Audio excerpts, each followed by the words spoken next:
Hi mga mamis! For today's video, gagawa ko ng carrots puree para kay Matt. So, pang-apat na araw na namin ngayon nagsisolid food. So, ang ginawa ko lang dyan, syempre, hugasan mo maigi, and then pakuluan lang. Pero, hiniwa-hiwa ko muna siya. And then, after pakuluan, lalagyan ko siya ng breast milk. And then, i-blender ko lang siya.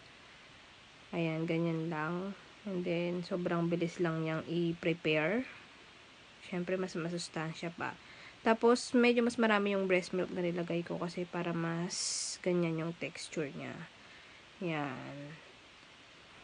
Yan, para mas madali niyang makain. Parang dadaan lang sa dila niya. Sana magustuhan ni Matt yung lasa nito. Kasi yung potato is gusto naman niya. Though sa una, medyo parang nasusuka-suka siya. Parang syempre bago.